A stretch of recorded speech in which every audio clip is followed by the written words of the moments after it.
کسی اور کی قبر پر کیوں نہیں جاتے؟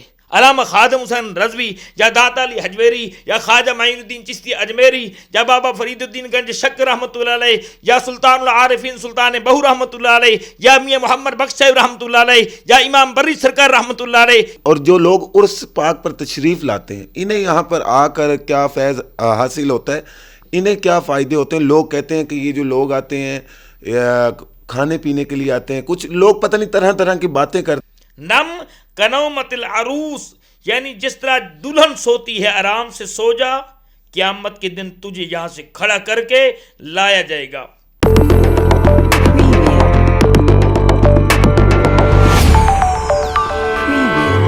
السلام علیکم ناظرین، میں ہوں آپ کا میزبان حمزہ ملک اور آپ دیکھ رہے ہیں HR TV۔ ناظرین، جیسا کہ آپ کو پتہ ہے ہم 3 دن سے حضرت مولانا خادم حسین رضوی کے عرس مبارک پر موجود تھے اور ہم نے تمام تر کوریجز کی، اور ایک بات جو تھی بہت ہی امپورٹنٹ میسیج تھا، لوگوں کو کہنا ہے کہ یہ عرس کیوں منایا جاتا ہے۔ جو بڑے سیاستدان ہوتے ہیں ان کے ختم پاک اور برسیاں منائی جاتی ہیں، مگر جیسے مولانا خادم حسین رضوی ہیں ان کا عرس پاک کیوں منایا جاتا ہے؟ یہ عرس پاک کیوں منایا جاتا ہے، اسی سلسلے میں ہم آج موجود ہیں مولانا عبدالحمید قادری صاحب کے ساتھ، اور ان سے اس سوال کا جواب جاننے کی کوشش کریں گے اور جتنے بھی اس کے بارے میں حقائق ہیں وہ آپ تک پہنچائیں گے۔ السلام علیکم سر۔ وعلیکم السلام ورحمۃ اللہ تعالی وبرکاتہ۔ بسم اللہ والصلاة والسلام علی سید الاولین والآخرین وعلی آلہ واصحابہ اجمعین۔ الصلاة والسلام علیک یا سیدی یا رسول اللہ وعلی آلک واصحابک یا سیدی یا حبیب اللہ۔ آپ نے یہ سوال کر کے میری تار کو چھیڑ دیا ہے، میری تار کو ہلا دیا ہے، اور یہ عرس جو ہے میں حیران ہوں اپنی قوم سے اور لوگوں سے کہ یہ سالوں سال سے عرس منایا جاتا ہے، لیکن جب بھی عرس آتا ہے سوال شروع ہو جاتا ہے جناب کہ یہ عرس کیا ہے، یہ عرس کیا ہے۔ تو ہماری قوم کو ان چیزوں پر جو ہے عبور اور پختگی ہونی چاہیے۔ میں آپ کو بتاتا ہوں اس کا جو ثبوت ہے وہ حدیث پاک کی روشنی میں ہے، اور یہ تواتر کے ساتھ ہو رہا ہے، اور اللہ کے جو برگزیدہ پسندیدہ بندے ہیں ان کے ساتھ یہ معاملہ پیش آتا رہتا ہے۔ اب یہیں میرے جواب کے اندر سوال پھر موجود ہے کہ آپ واضح طور پہ مولانا صاحب بات بتائیں۔ جی واضح طور پہ بات ہے، ترمذی شریف کے اندر حدیث پاک ہے، نبی پاک علیہ الصلوۃ والسلام کی ذات بابرکات اعلیٰ صفات نے ارشاد فرمایا کہ جب بندہ مومن دنیا سے جاتا ہے یا کوئی دوسرا کافر مشرک جاتا ہے، قبر کے اندر جاتا ہے، اس سے سوال ہوتے ہیں۔ پہلا سوال من ربو کا، تیرا رب کون ہے، اور دوسرا سوال ما تقول فی حق ھذا الرجل، یہ پیاری شکل والے محمد مصطفیٰ علیہ الصلوۃ والسلام کے بارے میں تیرا خیال کیا ہوا کرتا تھا، کیا کہتا تھا، کیا سمجھتا تھا؟ تو وہ کہتا ہے میں تو اس دلربا کے لیے ساری زندگی کہتا رہا، اے انہیں مانا انہیں جانا، جس طرح علامہ خادم حسین صاحب شیخ کل شیخ طریقت الشیخ علامہ خادم حسین صاحب رضوی رحمۃ اللہ تعالی علیہ فرماتے تھے انہیں مانا انہیں مانا، کبھی کہتے انہیں مانا، کبھی کہتے انہیں مانا، انہیں جانا، نہ رکھا غیر سے کام، للہ الحمد میں دنیا سے مسلمان گیا۔ تو دنیا میں جو کہتے رہے، قبر میں جب جاتے ہیں حضور علیہ الصلوۃ والسلام کی پہچان ہوتی ہے، اور بعض میں نے کتب کے اندر پڑھا ہے کہ حضور علیہ الصلوۃ والسلام فرماتے ہیں اس کو چھوڑ دو، میں جواب دیتا ہوں میرا غلام کون ہے۔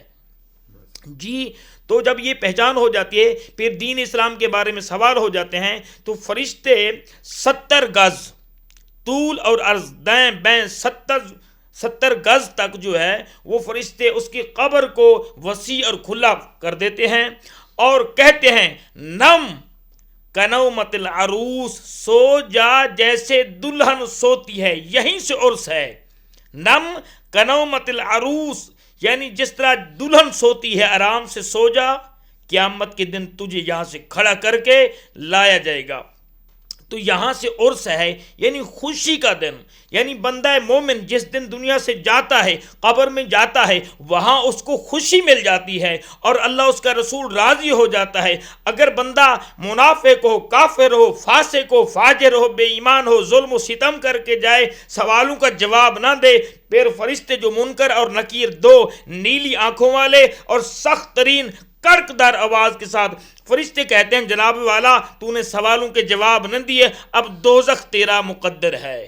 یہ ہے جی عرس کا معنی جو ہے وہ ہے خوشی۔ وہ خوشی ایسی ہے، دائمی خوشی ہے، اور اس کا ذکر جو ہے قرآن پاک کے اندر سورہ نحل کے اندر ملتا ہے، من عمل صالحا من ذکر او انثى وهو مؤمن فلنحيينه حیاتا طیبہ، جو اعمال صالحہ کرے، شرط یہ ہے کہ ان کے دل کے اندر ایمان کی سم ہو۔ آپ کا موبائل ہے، سم نہ ہو تو چلتا نہیں چلتا نا، جب سم نہیں ہے چلتا نہیں ہے۔ ایمان کی سم ہو، جب ایمان کی سم ہوگی آپ کے پاس تو ہوگا کیا؟ تو آپ کو اللہ پاک زندگی عطا فرمائے گا، دنیا کے اندر بھی اور دنیا کے جاتے وقت بھی، اور آپ کو قبر کے اندر بھی پاک زندگی اللہ کریم عطا فرمائے گا۔ آپ کی پاکیزہ زندگی ہوگی۔ آپ کے سوال کا آخری جز واضح کر دوں، عرس جو ہے یہ عروس سے ہے، یعنی شادی کا دن، خوشی کا دن۔ جیسے دلہن بندہ مومن فرشتے کہتے ہیں دلہن کی طرح سو جا، اسی طرح اس کو عرس کہا جاتا ہے۔ جو دنیا دار ہیں وہ اپنے رنگ میں مناتے ہیں، جو نبی کے عاشق ہیں وہ قرآن و حدیث کی روشنی میں نم کنومت العروس، اس حدیث پاک کے تحت اس کو عرس کہتے ہیں۔ جی ناظرین، جیسا کہ آپ نے دیکھا کہ مولانا صاحب نے تمام تر حقائق سے پردہ اٹھایا، اور ان سے ایک میں سوال کرتا چلوں کہ آپ نے بھی اندر بولا کہ اسے دلہن کی طرح سجایا جاتا ہے اور کہ انہیں جنت میں اعلیٰ مقام مل جاتا ہے، اور فرشتے جو ہیں انہیں 70 گز تک زمین کو دائیں بائیں سے کھول دیتے ہیں۔ اس بات کو تھوڑا سا شارٹ کر کے ایکسپلین میں روشنی ڈالتا ہوں، ہٹاتا نہیں ہوں۔ جی یہ سوال جو ہے ظن المومنین خیرا، مومن جو دنیا سے جاتا ہے اس کے لیے اچھا گمان ہونا ضروری ہے۔ اب ہم یہ گمان کریں کہ کیا ان کے ساتھ دوزخیوں والا رویہ ہوا یا جنتیوں والا رویہ ہوا، تو اس کی دنیا کی جو ہے نا رہن سہن کو بھی غور کرنا ہوگا۔ تو دنیا میں جس نے اللہ اس کے حبیب کو راضی کیا، اور جو اس کا نص قطعی سے آپ کو ثبوت دیتا ہوں، میں نص قطعی سے دنیا کا کوئی مولوی اس کو چیلنج نہیں کر سکتا، وہ یہ کہ فاذکرونی اذکرکم، تم میرا ذکر کرو میں تمہارے چرچے کروں گا۔ اب آپ مجھے جواب دیں اور لوگ جواب دیں کہ اللہ بندوں کے کیسے چرچے کرے گا؟ فاذکرونی اذکرکم، تم میرا ذکر کرو میں تمہارا ذکر کروں گا۔ حدیث پاک میں یہ بھی آتا ہے کہ اللہ کریم جب بندہ مومن دنیا میں ذکر کرتا ہے، فرشتوں کی مجلس کے اندر اللہ فرماتے دیکھو میرے فلاں بندے نے، فرشتوں تم کہتے تھے یہ خون ریزی فساد کریں گے، لیکن یہ میرے بندے کیا کر رہے ہیں؟ میری یاد بجا رہے ہیں، میرا ذکر کر رہے ہیں۔ جو بندہ دنیا سے اللہ کا ذکر کر کے گیا ہے، اللہ اس کے رسول کو راضی کر کے گیا ہے، اس کے لیے اچھا گمان ہونا چاہیے، نہ کہ برا گمان ہونا چاہیے۔ جبکہ یہ ہماری قوم کے اندر یہ ایک المیہ ہے، ایک بڑی برائی ہے کہ ہم جو ہے نا وہ نیگیٹو سوچتے ہیں، ہم یہ نہیں سوچتے، پوزیٹیو نہیں سوچتے کہ یا یہ بندے کیا کم کر کے گیا ہے۔ علامہ خادم حسین صاحب رضوی کی آپ مثال دیکھیں کہ یکدم رسول اللہ علیہ السلام کی بات دنیا کے بڑے بڑے بڑے لوگ جو ہے نا ان کے سامنے آتے، لیکن ان کی بات ایک ہوتی، ان اللہ علی کل شیء قدیر، قل اللہم مالک الملک تؤتی الملک من تشاء وتنزع الملک ممن تشاء وتعز من تشاء وتذل من تشاء بیدک الخیر انک علی کل شیء قدیر۔ تو علامہ جو خوف خدا کی آیات ہے، اللہ کے ولیوں کو خوف نہیں ہوتا، تو وہ علامہ خادم حسین صاحب رضوی رحمۃ اللہ تعالی علیہ ان پر فٹ ہوتی ہے کہ دنیا کے جتنے بڑے طاقتور لوگوں نے ظلم و ستم کرنے کی کوشش کی، آپ نے ہنس کے مسکرا کے اس کو جو ہے نا ایکسیپٹ کیا اور اپنے اللہ کے محبوب اور اللہ کی بات کو سامنے رکھا، اس سے کسی قسم کا کمپرومائز نہیں کیا۔ تو ان کی زندگی سامنے ہے، تو مومن کے لیے اچھا گمان رکھنا چاہیے، اور یقیناً علامہ خادم حسین صاحب رضوی رحمۃ اللہ تعالی علیہ جنتی تھے، اور لوگوں کی بھی وہ سفارش فرمائیں گے، اور مجھ گنہگار کی کل قیامت کے روز حضور علیہ الصلوۃ والسلام کے وسیلے سے ضرور سفارش فرمائیں گے۔ اچھا، ایک اور آخری سوال، ماشاءاللہ آپ نے تمام تر باتیں بتا دیں، اور جو لوگ عرس پاک پر تشریف لاتے ہیں انہیں یہاں پر آ کر کیا فیض حاصل ہوتا ہے، انہیں کیا فائدے ہوتے ہیں؟ لوگ کہتے ہیں کہ یہ جو لوگ آتے ہیں کھانے پینے کے لیے آتے ہیں. کچھ لوگ پتہ نہیں طرح طرح کی باتیں کرتے ہیں، جس طرح ان کی سوچ ہے اس طرح کی باتیں کرتے ہیں. میں خاص طور پہ ایک میرا یہ بھی سوال تھا جو میں نے سوچا کہ بتا دوں، جو لوگ تشریف لاتے ہیں یہ کس مقصد کے لیے یہاں پر آتے ہیں، انہیں کیا فائدہ یہاں پر آ کر ہوتا ہے؟ یہ اللہ پاک خود بلاتا ہے، یہ اللہ پاک بلاتا ہے، خود اللہ پاک ہی بلاتا ہے. آپ کے ہاں مہمان آ جائے، آپ نے بہت ہی بہترین اور زبردست قسم کا سوال کیا، آپ کے ہاں مہمان آ جائے یا کسی اور کے ہاں مہمان آ جائے، میرے ہاں مہمان آ جائے، یقین آج آپ تشریف لائے اور دوست احباب تشریف لاتے ہیں، کیا ان کو کھانا کھلانا، ان کی مہمان نوازی کرنا اسلام میں جائز ہے کہ نہیں ہے؟ دیکھنا ہوگا. اب اگر اسلام میں وہ چیز جائز ہے، وہ مسلم ہے، یعنی اس کا رواج اور روایت جاری اور ساری ہے، بلکہ حضرت ابراہیم علیہ السلام تو کھانا نہیں کھاتے تھے جب تک مہمان نہ ملے، اور حضور علیہ السلام کے پاس اگر کچھ بھی نہ ہوتا تو پانی تک اور کھجور تک جو ہے مہمانوں کی خدمت کرتے. اب یہ عرس پر یعنی اللہ کے ولی کے پاس آتے ہیں.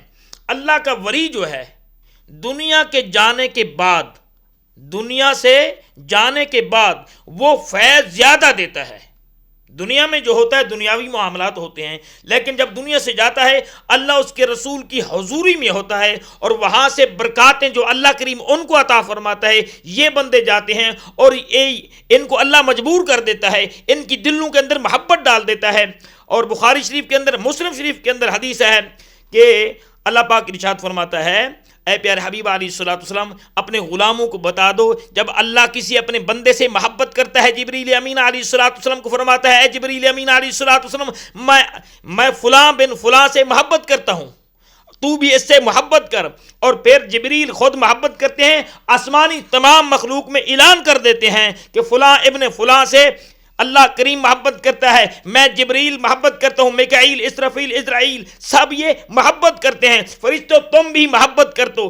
تو تمام آسمانی جو مخلوق ہے وہ اللہ کے بندے سے محبت کرتی ہے. ثم یودع لہ القبول فی الارض، اس کی مقبولیت زمین پر اتاری جاتی ہے، سوائے منافق کے، بے ایمان کے، مشرک کے، فاسق کے، فاجر کے، سب لوگ جو ہے ان کے علاوہ ان سے محبت کرتے ہیں. تو یہ حدیث پاک سے دلیل ہے. یہ جو لوگ جوک در جوک آتے ہیں، کسی اور کی قبر پر کیوں نہیں جاتے؟ علامہ خادم حسین رضوی یا داتا علی حجویری یا خواجہ معین الدین چشتی اجمیری یا بابا فرید الدین گنج شک رحمۃ اللہ علیہ یا سلطان العارفین سلطان بہو رحمۃ اللہ علیہ یا میاں محمد بخش صاحب رحمۃ اللہ علیہ یا امام بری سرکار رحمۃ اللہ علیہ یا بابا بلے شاہ رحمۃ اللہ علیہ یا شاہ کمال قصوری رحمۃ اللہ علیہ کی مزار پر کیوں جاتے ہیں؟ وجہ یہی ہے، اللہ مہر لگا دیتا ہے کہ مومنو تم آ جاؤ، منافقوں تم دور ہو جاؤ. یعنی اولیاء اللہ کے جو ولی ہیں جب یہ ہوتے ہیں تو یہ معیار ہے مومن اور منافق کو الگ کرنا. جو اللہ کے پیاروں کے پاس جاتے ہیں یہ اللہ کی طرف سے مومن کی مہر لگ رہی ہے کہ اللہ ان کے دلوں کے اندر پیار عطا فرما دیتا ہے. ماشاءاللہ ماشاءاللہ. جیسا کہ آپ سب نے سنا کہ مولانا عبدالحمید قادری نے بہت ہی زبردست باتیں کی، اور جتنے بھی سوالات تھے عرس کے حوالے سے، عرس کے متعلق، وہ تمام تر کے جواب دیے. اور جو اس بارے میں لوگ نیگیٹو سوچ رکھتے تھے انہوں نے ان کے تمام تر جواب کلیئر کر دیے. اور مجھے امید ہے کہ آپ کو ہماری یہ ویڈیو پسند آئے گی. اسی کے ساتھ اپنے میزبان حمزہ ملک کو اجازت دیں. والسلام.